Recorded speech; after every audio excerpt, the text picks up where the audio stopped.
Perkenalkan, kenalin aku Dwi Maharani Jadi Tias. Aku Alvina Rahma Septian Pertama. Kita berdua dari kelas COE SSAC Universitas Muhammadiyah Malang. Hari ini kita berdua akan membahas tentang ISO 26000.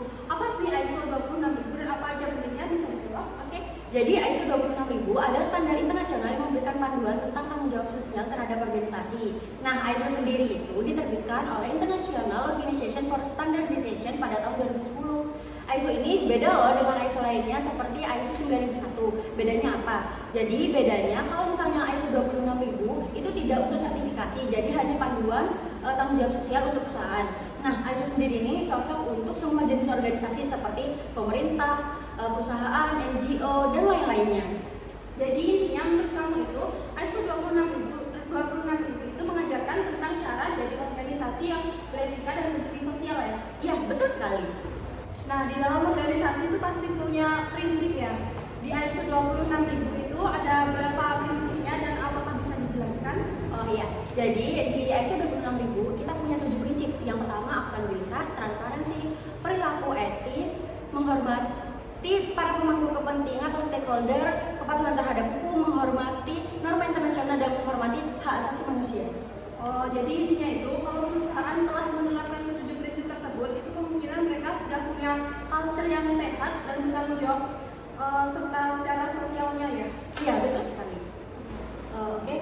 Nah, selain 7 prinsip, pastinya standar ini punya isu inti yang menjadi fokus utama. Kira-kira fokus utama apa yang menjadi pembahasan di ISO 26000 ini? Baik, di pembahasan ISO 26000 ini memiliki 7 isu inti dalam ISO 26000. Nah, di sini itu pertama disebutkan tata kelola organisasi, dan yang kedua itu ada hak asasi manusia atau HAM, dan yang ketiga itu ada praktik ketenagakerjaan, dan yang keempat itu ada lingkungan, dan yang kelima sendiri itu ada praktik operasional yang adil, yang keenam itu ada isu konsumen yang saat ini sedang tren ya. Nah, dan yang terakhir itu pasti ada ya 7, yaitu keterlibatan dan pengembangan masyarakat. Oke, jadi misal nih kita ambil contoh, misal perusahaan tekstil mempekerjakan anak di bawah umur. Secara gak langsung berarti perusahaan itu melanggar dua ini ya, antara praktik ketenagakerjaan dan hak asasi manusia. Betul. Nah, selain 7 isu inti yang dibahas di ISO 26000, kenapa sih ISO 26000 ini sangat penting untuk diterapkan di perusahaan?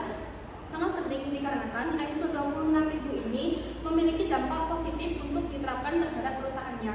Dikarenakan yang pertama, jika perusahaan menerapkan ISO 26000 itu bisa meningkatkan reputasi dari perusahaan tersebut.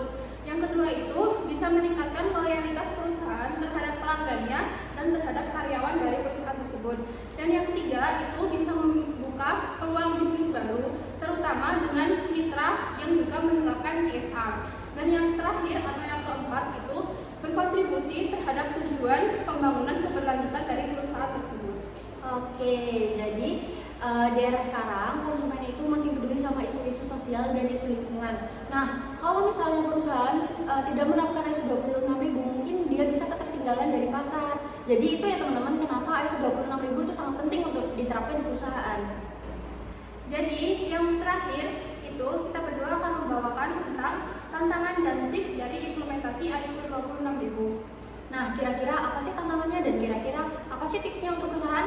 Nah, untuk pertama tantangannya itu mungkin kurangnya pemahaman. Yang kedua, resistensi dari manajemen dan kurangnya transparansi terhadap laporan keuangan. Itu menjadi salah satu tantangan untuk penerapan ISO 26000 di perusahaan. Baik. Untuk dari tips implementasinya sendiri itu ada 3. Yang pertama itu mulai dari evaluasi internalnya, dan yang kedua itu melibatkan semua pemangku kepentingan dari perusahaan tersebut, dan yang terakhir atau yang ketiga itu gunakan ISO 26000 sebagai kerangka dari penyusunan CSR. Ya betul. Jadi itu merupakan tantangan dan tipsnya dari kita.